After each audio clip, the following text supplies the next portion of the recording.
Ustadz Hasan dikenal sebagai seorang pendakwah yang sering muncul di televisi dan media sosial.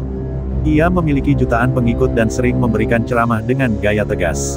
Namun, di balik ketenarannya, banyak yang mengkritiknya karena sering menghina sesama muslim, mencaci ulama lain, dan memanfaatkan agama untuk keuntungan pribadi. Di Indonesia, Ustadz Hasan adalah nama yang sangat dikenal. Ia memiliki jutaan pengikut di media sosial dan sering muncul di televisi dalam berbagai program dakwah. Gaya ceramahnya tegas, berapi-api, dan tanpa tedeng aling-aling. Banyak yang mengaguminya karena keberaniannya dalam menyuarakan pendapat, tetapi tidak sedikit pula yang mengkritik cara penyampaiannya yang seringkali kasar dan merendahkan orang lain. Di setiap ceramahnya, Ustadz Hasan seringkali menyinggung ulama lain yang tidak sepaham dengannya. Ia tidak segan-segan menyebut mereka sesat, bodoh, atau bahkan munafik. Bagi para pengikutnya, ini adalah bentuk keberanian dalam membela kebenaran, tetapi bagi banyak ulama lain, sikapnya dinilai tidak mencerminkan akhlak seorang dai. Selain itu, di balik layar, beredar kabar bahwa Ustadz Hasan menjalani kehidupan yang jauh berbeda dari yang ia khotbahkan. Ia hidup mewah dengan rumah besar dan mobil-mobil mahal, hasil dari ceramah-ceramah berbayar dan bisnis keagamaan yang ia kelola. Beberapa orang yang pernah bekerja dengannya bahkan membocorkan bahwa ia lebih peduli pada jumlah penonton dan donasi daripada esensi dakwah itu sendiri. Namun, semua kritik itu tidak menggoyahkan popularitasnya. Setiap kali ada yang mengkritiknya, para pengikut setianya akan membelanya habis-habisan. Mereka percaya bahwa Ustadz Hasan adalah ulama besar yang dizalimi oleh orang-orang yang iri dengannya. Suatu hari, kesempatan besar datang kepadanya. Sebuah lembaga haji dan umrah menawarkan Ustadz Hasan perjalanan gratis ke Tanah Suci untuk menunaikan ibadah umrah. Tawaran itu langsung ia terima. Bukan hanya karena ia ingin beribadah, tetapi juga karena ini adalah peluang emas untuk semakin meningkatkan popularitasnya. Ia mengumumkan perjalanannya di media sosial dengan penuh kebanggaan. Bismillah, saya akan mengunjungi rumah Allah. Doakan perjalanan saya lancar, tulisnya dalam sebuah unggahan yang disertai dengan foto dirinya di bandara, mengenakan pakaian ihram yang mahal. Ribuan komentar membanjiri unggahan itu, sebagian besar berisi doa dan harapan agar perjalanan Ustadz Hasan diberkahi. Namun, ada juga yang memberikan komentar sinis, mempertanyakan apakah perjalanannya benar-benar untuk ibadah atau hanya sekadar konten belaka. Banyak jamaah yang ikut dengannya, berharap mendapatkan berkah dan ilmu dari perjalanan ini. Namun, ada bisik-bisik di antara mereka yang meragukan ketulusan sang Ustadz. Perjalanan ke Makkah berjalan dengan lancar. Ustadz Hasan terbang dengan kelas bisnis, duduk di kursi yang nyaman sambil sesekali mengambil foto dan video untuk diunggah ke media sosial. Di pesawat, ia mendapat perlakuan istimewa dari pihak maskapai. Awak kabin mengenalnya dan bahkan beberapa penumpang lain meminta foto bersamanya. Setibanya di Jeddah, Ustadz Hasan dan rombongan langsung menuju Makkah. Sepanjang perjalanan, ia lebih banyak fokus pada ponselnya, membalas komentar pengikutnya dan sesekali melakukan siaran langsung. Ia berbicara tentang bagaimana perasaannya yang luar biasa bisa menginjakkan kaki di Tanah Suci. Namun, di antara jamaah yang ikut bersamanya, beberapa orang mulai merasa tidak nyaman dengan sikapnya yang lebih sibuk dengan konten daripada beribadah. Saat tiba di hotel mewah tempatnya menginap, ia kembali membuat unggahan. Alhamdulillah, sudah sampai di Makkah. Insya Allah, saya akan beribadah dengan khusyuk. Semoga semua bisa ikut merasakan keberkahan ini. Meskipun kata-katanya terdengar religius, tindakannya justru menunjukkan hal yang berbeda. Ketika beberapa jamaah meminta nasihat dan doa darinya, ia hanya memberikan jawaban singkat dan terkesan tidak peduli. Bahkan, seorang pria tua yang ingin berbicara dengannya langsung diabaikan, karena Ustadz Hasan sedang sibuk berbicara dengan sponsor yang mendukung perjalanannya. Keesokan harinya, ia bersiap untuk menjalankan ibadah umrah. Namun, lagi-lagi, perhatiannya lebih banyak tertuju pada bagaimana ia bisa mendapatkan konten yang menarik untuk para pengikutnya. Kamera dan tim dokumentasi selalu mengikuti setiap langkahnya, memastikan bahwa semua momen dapat direkam dengan baik. Aku akan menunjukkan kepada kalian bagaimana rasanya berada di Makkah. Ini pengalaman luar biasa, dan kalian harus melihatnya, katanya dalam siaran langsung yang ia lakukan sebelum berangkat ke Masjidil Haram. Di antara para jamaah, mulai terdengar bisik-bisik. Beberapa orang berpendapat bahwa ibadah seharusnya dilakukan dengan penuh kehusyukan, bukan untuk dijadikan tontonan. Namun, Ustadz Hasan tidak memperdulikan itu semua. Baginya, semakin banyak orang yang menonton, semakin besar pengaruhnya. Ia tidak tahu bahwa perjalanan ini akan menjadi titik balik dalam hidupnya. Di depan Ka'bah, sesuatu yang tidak pernah ia bayangkan akan terjadi. Saat tiba di Makkah, Ustadz Hasan menunjukkan sikap yang berbeda dari yang diharapkan. Ia lebih sibuk dengan ponselnya, merekam setiap aktivitasnya demi konten. Ketika seorang jamaah miskin memintanya doa, ia hanya tersenyum sinis dan berkata, "Doa saya mahal." Setelah beristirahat di hotel mewahnya, Ustadz Hasan bersiap menuju Masjidil Haram. Ia mengenakan pakaian ihram yang sempurna, tetapi ada sesuatu yang berbeda dari jamaah lainnya, di tangannya masih tergenggam ponsel, alat utama untuk menyiarkan setiap momennya. Sejak pagi, ia sudah mengingatkan pengikutnya bahwa ia akan melakukan siaran langsung di depan Ka'bah. "Saudara-saudaraku, nantikan momen sakral ini. Saya akan menunjukkan betapa luar biasanya berada di rumah Allah. Kalian yang belum bisa datang, cukup saksikan dan ambil keberkahannya dari sini," katanya dalam video yang diunggah sebelum berangkat. Setibanya di pelataran Masjidil Haram, ribuan jamaah tampak bergerak dalam harmoni, semua menuju satu titik suci, Ka'bah. Suasana penuh haru dan kebesaran ilahi terasa begitu kuat. Namun, alih-alih tenggelam dalam kehusyukan, Ustadz Hasan lebih sibuk mencari sudut terbaik untuk merekam dirinya sendiri. Ia mulai berjalan dengan penuh percaya diri, merekam video pendek untuk Instagram dan TikTok. "Masya Allah, lihat betapa luar biasanya ini," katanya sambil tersenyum lebar ke kamera. Sesekali ia melirik ke arah jamaah lain, terutama mereka yang tampak lebih sederhana, dan tanpa sadar senyumannya berubah menjadi ekspresi penuh kebanggaan. Beberapa orang yang mengenalnya mulai mendekat untuk menyapa dan meminta doa. Namun, ia hanya memberikan jawaban singkat dan buru-buru melanjutkan siaran langsungnya. Seorang pria tua dengan wajah penuh harapan mendekatinya dan berkata, "Ustadz, mohon doakan anak saya yang sedang sakit."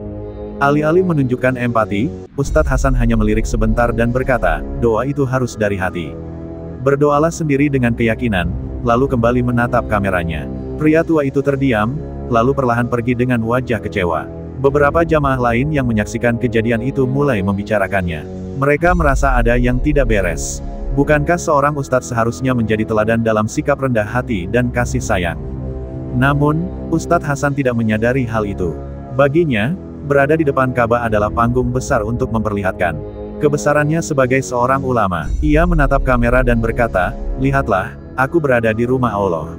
Aku lebih beruntung dari kalian yang hanya bisa menonton dari rumah." Saat kata-kata itu keluar dari mulutnya, langit yang semula cerah tiba-tiba berubah. Awan hitam mulai berkumpul, dan angin bertiup lebih kencang dari sebelumnya. Pada hari tawaf, Ustadz Hasan berdiri di depan Ka'bah dengan kamera di tangan. Dengan lantang, ia berkata dalam siaran langsungnya, "Lihatlah, aku berdiri di rumah Allah. Aku lebih mulia dari kalian yang hanya bisa menonton dari rumah."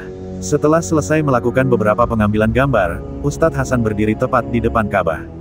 Ia mengangkat tangannya ke arah kamera, seolah ingin memberikan ceramah langsung kepada para pengikutnya di media sosial. "Saudara-saudaraku, aku ingin kalian semua tahu bahwa berada di tempat ini adalah anugerah terbesar. Tidak semua orang dipilih untuk datang ke sini. Aku berharap kalian semua bisa merasakan ini suatu hari nanti, meskipun mungkin tidak semua orang seberuntung aku," katanya dengan nada yang semakin terdengar arogan. Saat itu, beberapa jamaah yang berada di sekitarnya mulai merasa risih. Seorang pria muda berbisik kepada temannya, "Kenapa dia lebih sibuk dengan ponselnya daripada beribadah? Bukankah seharusnya kita merendahkan diri di hadapan Allah?" Temannya mengangguk, tetapi tidak berani mengatakan apapun. Setelah semua, ini adalah sosok terkenal, seorang yang dihormati oleh jutaan orang. Namun, semakin lama, semakin banyak yang memperhatikan tingkah Ustadz Hasan. Ia tidak hanya terus merekam dirinya sendiri, tetapi juga berbicara dengan nada yang lebih tinggi, seolah ingin memastikan suaranya terdengar di siaran langsungnya. "Kalian yang menonton ini, aku ingin kalian semua tahu bahwa aku telah mencapai sesuatu yang luar biasa dalam hidupku. Berada di sini adalah bukti bahwa Allah memberkati orang-orang yang berjuang. Bagi mereka yang masih dalam kesulitan, mungkin kalian harus lebih banyak berusaha dan lebih banyak berdoa," katanya, tanpa menyadari bahwa kalimatnya terdengar seolah-olah ia meremehkan mereka yang belum mampu pergi ke tanah suci. Saat itulah, angin tiba-tiba bertiup lebih kencang. Jamaah yang berada di sekitar mulai merasa ada sesuatu yang tidak biasa. Beberapa dari mereka melihat ke langit yang semakin gelap, dan bisik-bisik mulai terdengar di antara mereka. Namun, Ustadz Hasan masih belum sadar. Ia tetap berdiri tegak, mencoba mengambil sudut terbaik untuk mengakhiri siaran langsungnya dengan kata-kata penutup yang dramatis. Tetapi sebelum ia sempat mengucapkan satu kata pun lagi, tubuhnya tiba-tiba bergetar hebat. Kamera yang ia pegang jatuh ke lantai, dan layar siarannya langsung menjadi kacau. Matanya membelalak, dadanya terasa sesak. Ia ingin berbicara, tetapi suaranya tersangkut di tenggorokan. Sesuatu yang tidak terlihat, sesuatu yang lebih besar darinya, seolah sedang menariknya ke dalam jurang yang dalam. Jamaah di sekitarnya berteriak panik. Beberapa orang berusaha membantunya, tetapi ketika mereka menyentuh tubuhnya, mereka langsung menarik tangan mereka kembali, kulitnya terasa panas, seperti terbakar dari dalam. Di tengah hiruk-pikuk itu, seorang pria tua, orang yang tadi ia abaikan, berbisik pelan, Allah Maha Adil. Dan saat itu juga, Ustadz Hasan jatuh tersungkur ke lantai Masjidil Haram, tepat di depan Ka'bah, dengan tubuh yang bergetar hebat. Azab yang tidak pernah ia bayangkan kini menghampirinya. Saat kata-kata sombong itu keluar dari mulutnya, tiba-tiba langit yang semula cerah berubah gelap. Angin kencang berhembus di sekitar Masjidil Haram, membuat banyak jamaah ketakutan. Beberapa orang mulai berbisik, merasa ada sesuatu yang tidak beres. Keramaian di sekitar Ka'bah mendadak berubah. Angin, yang sebelumnya bertiup lembut kini berhembus kencang, membuat beberapa jamaah harus menahan ihram mereka agar tidak tersingkap. Awan hitam semakin pekat menggantung di atas Masjidil Haram, sesuatu yang jarang terjadi di Makkah yang biasanya disinai terik matahari. Di tengah suasana yang semakin mencekam, Ustadz Hasan masih berusaha berdiri, meskipun tubuhnya bergetar hebat. Wajahnya yang tadinya penuh percaya diri kini mulai memucat. Tangannya mencengkeram dadanya seakan menahan rasa sakit yang luar biasa. Para jamaah di sekitarnya mulai memperhatikan kejadian aneh itu. Seorang wanita yang mengenakan abaya hitam membisikkan doa dengan penuh ketakutan, sementara seorang pria yang berada tak jauh dari Ustadz Hasan berusaha mendekat. "Pak, Anda tidak apa-apa?" tanyanya khawatir. Namun, sebelum pria itu bisa menyentuhnya, tubuh Ustadz Hasan kembali bergetar, kali ini lebih hebat. Mulutnya terbuka, tetapi tidak ada suara yang keluar.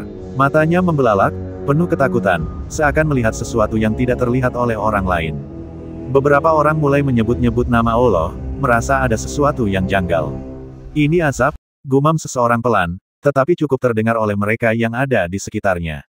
Ustadz Hasan mencoba berjalan mundur, tetapi kakinya terasa berat. Peluh membanjiri wajahnya meskipun udara mulai terasa lebih dingin dari biasanya. Ia melihat ke atas, ke arah Ka'bah, dan untuk pertama kalinya dalam hidupnya, ia merasa benar-benar kecil. Saat itu juga, kilatan petir menyambar di kejauhan, menggetarkan tanah suci. Tidak lama kemudian, suara guntur menggelegar, menggema di seluruh Masjidil Haram.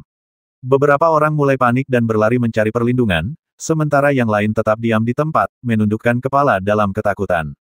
Namun, Ustadz Hasan tidak bisa bergerak. Napasnya tersengal, dan lututnya melemah.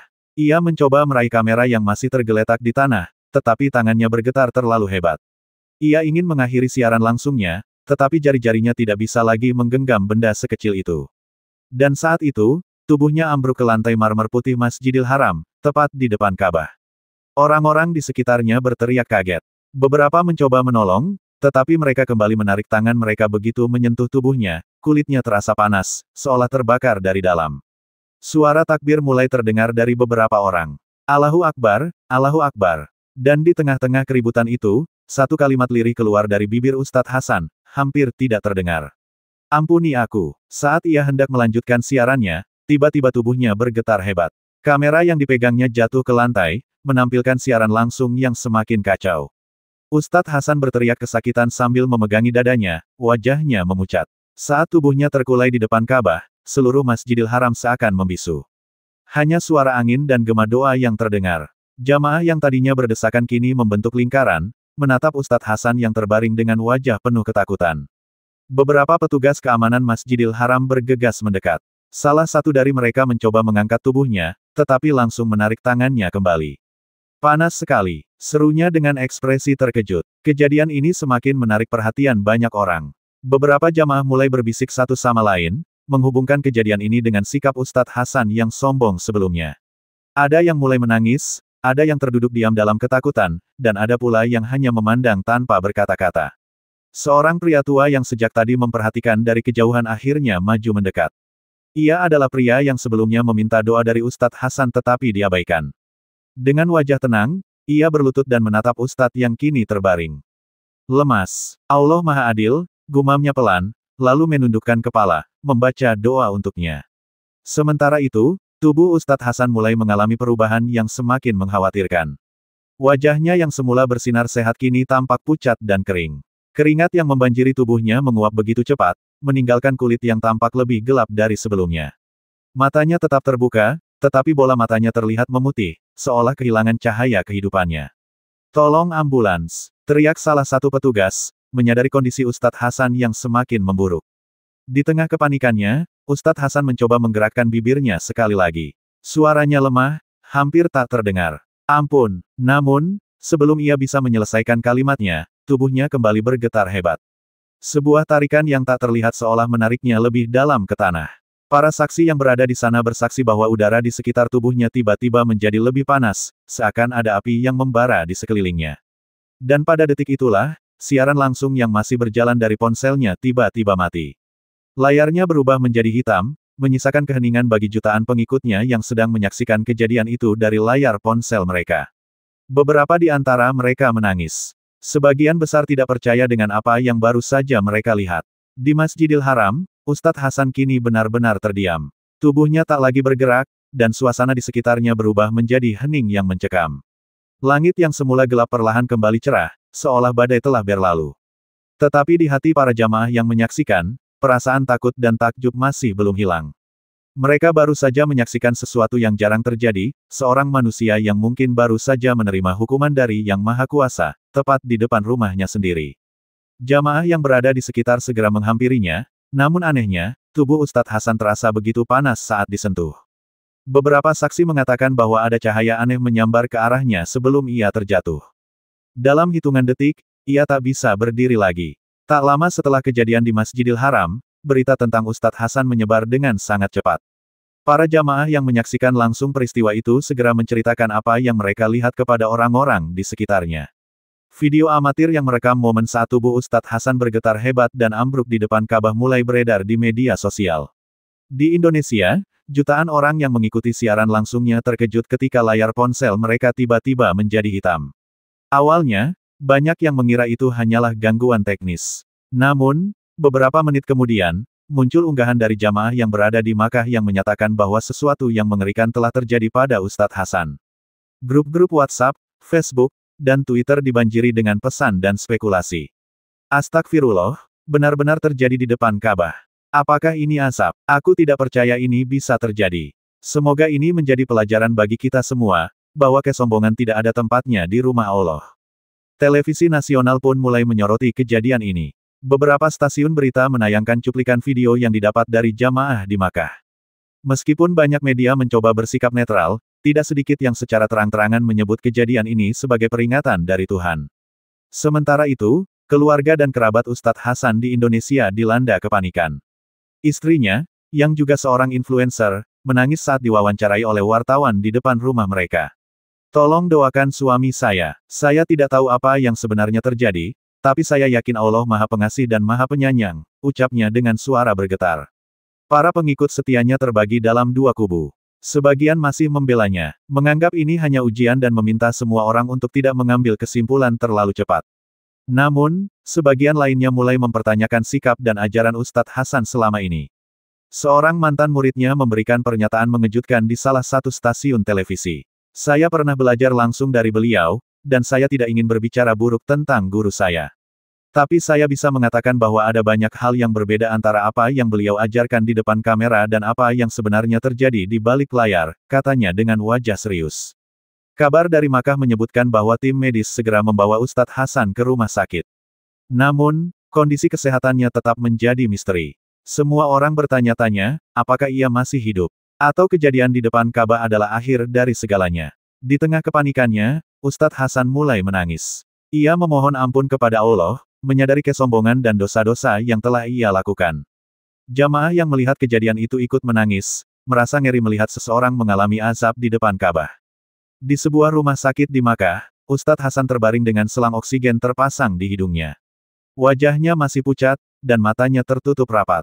Dokter yang menangani kasusnya sempat kebingungan karena tidak menemukan penyebab pasti dari kondisinya.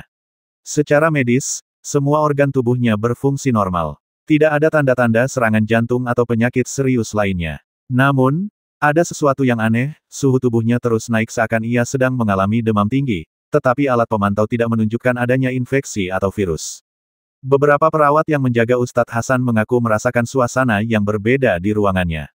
Salah satu dari mereka bahkan bersaksi bahwa pernah mendengar suara rintihan lirih dari mulut Ustadz Hasan, meskipun ia dalam keadaan tidak sadar. Ampuni aku, ampuni aku. Para dokter tidak bisa menjelaskan fenomena ini dengan logika medis. Sementara itu, beberapa ulama yang mendengar kejadian ini menyarankan agar keluarganya segera membacakan doa dan memohon ampunan kepada Allah. Seorang imam besar Masjidil Haram bahkan sempat datang untuk melihat langsung kondisi Ustadz Hasan. Setelah menatap wajahnya yang pucat, ia menggelengkan kepala dan berkata pelan. Hanya Allah yang tahu apa yang terjadi padanya. Tapi jika ini adalah peringatan, semoga ia mendapat kesempatan untuk bertobat. Hari berlalu, tetapi Ustadz Hasan masih belum sadarkan diri. Berbagai spekulasi semakin berkembang. Ada yang mengatakan bahwa ia telah mengalami pengalaman spiritual yang luar biasa di alam bawah sadar. Ada juga yang percaya bahwa ini adalah bentuk hukuman dari Tuhan atas segala kesombongan dan kelancangannya selama ini. Namun, satu hal yang pasti, kejadian ini telah mengguncang banyak orang dan menjadi pelajaran bagi siapa saja yang menyaksikannya. Di luar rumah sakit, para wartawan dan jamaah dari berbagai negara masih menunggu dengan penuh penasaran. Semua ingin tahu, apakah Ustadz Hasan akan bangun dan kembali ke dunia ini dengan hati yang berbeda. Ataukah ini adalah takdir terakhirnya? Dan yang lebih penting, jika ia bangun, apakah ia masih akan menjadi orang yang sama? Setelah kejadian itu, Ustadz Hasan dilarikan ke rumah sakit. Kondisinya memburuk, dan dokter tidak bisa menjelaskan apa yang terjadi padanya. Namun, sebelum menghembuskan napas terakhir, ia berbisik kepada asistennya, "Jangan ulangi kesalahanku." Hari-hari berlalu, namun kondisi Ustadz Hasan masih tetap sama. Tubuhnya terbaring lemah di ranjang rumah sakit, suhu tubuhnya tidak menurun, dan bibirnya terkadang bergerak seakan berbicara dalam mimpi. Beberapa perawat yang menjaga Ustadz Hasan mengatakan bahwa ada sesuatu yang tidak biasa di ruangannya, suasana di sana terasa lebih berat, seolah ada energi yang tidak terlihat. Di Indonesia, berita tentang kejadian ini masih terus menjadi topik utama. Banyak ulama yang memberikan pendapat, ada yang mengatakan bahwa ini adalah ujian, tetapi tidak sedikit yang menyebutnya sebagai peringatan dari Allah atas kesombongan dan sikapnya selama ini. Sementara itu, di rumah sakit, sesuatu yang mengejutkan akhirnya terjadi. Tengah malam, di saat semua orang hampir menyerah pada harapan, Ustadz Hasan tiba-tiba terbangun. Matanya terbuka lebar, penuh ketakutan, dan tubuhnya gemetar hebat. Nafasnya tersengal-sengal seperti seseorang yang baru saja kembali dari perjalanan jauh. Perawat yang sedang berjaga langsung memanggil dokter, tetapi sebelum mereka datang, Ustadz Hasan tiba-tiba berteriak. "Tidak, tolong, jangan tarik aku, ampuni aku tidak ingin kembali ke sana." Tangannya mencakar udara, seolah-olah ia sedang melawan sesuatu yang tidak terlihat. Matanya membelalak ketakutan, dan tubuhnya mulai berkeringat deras. Dokter dan beberapa petugas berusaha menenangkannya, tetapi yang lebih mengejutkan adalah kata-kata yang keluar dari mulutnya setelah itu. "Aku melihatnya, aku melihat api yang begitu besar, aku mendengar jeritan mereka, mereka memanggil namaku, mereka menarikku, aku merasa terbakar."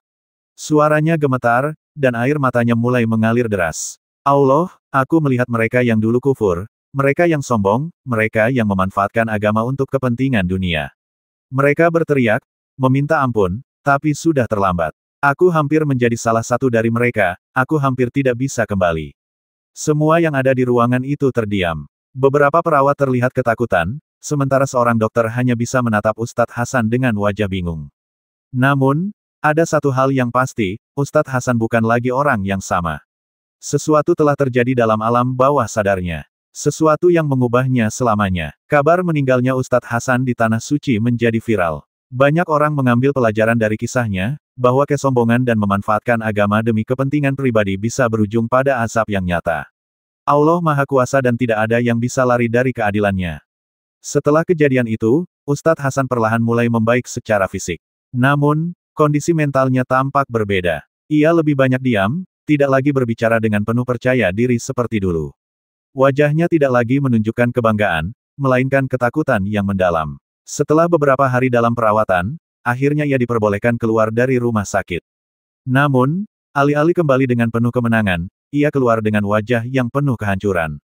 Para wartawan yang menunggu di luar segera menghampirinya, menanyakan apa yang sebenarnya terjadi di Masjidil Haram. Tetapi, Ustadz Hasan tidak memberikan jawaban. Ia hanya menunduk dan terus berjalan, tanpa sepatah kata pun. Saat kembali ke Indonesia, ia menghindari publik. Tidak ada lagi ceramah besar-besaran, tidak ada lagi siaran langsung penuh kebanggaan. Ia bahkan menghapus semua akun media sosialnya, seolah ingin menghilangkan jejak masa lalunya. Beberapa bulan kemudian, seorang wartawan berhasil menemui seorang kerabat dekat Ustadz Hasan yang akhirnya berbicara. Sejak kembali dari Makkah, beliau lebih sering menangis. Ia jarang berbicara dengan siapapun. Setiap malam, ia selalu bangun dan berdoa dengan penuh air mata. Ia mengatakan bahwa ia telah melihat sesuatu yang tidak bisa diceritakan dengan kata-kata. Sesuatu yang membuatnya sadar bahwa selama ini ia telah salah. Namun, pertanyaannya sekarang, apakah tobatnya sudah cukup? Apakah pintu ampunan masih terbuka untuknya? Hanya Allah yang tahu. Yang pasti, kisahnya telah menjadi pelajaran bagi banyak orang. Bahwa agama bukanlah panggung untuk kebanggaan, dan bahwa kesombongan, sekecil apapun, bisa mendatangkan akibat yang tidak terduga. Dan di suatu tempat, di tengah malam yang sunyi, seorang pria yang dulunya dilulukan sebagai ulama besar kini menangis sendirian dalam sujudnya, memohon ampun atas dosa-dosa yang hampir membawanya ke tempat yang tidak ingin ia datangi lagi.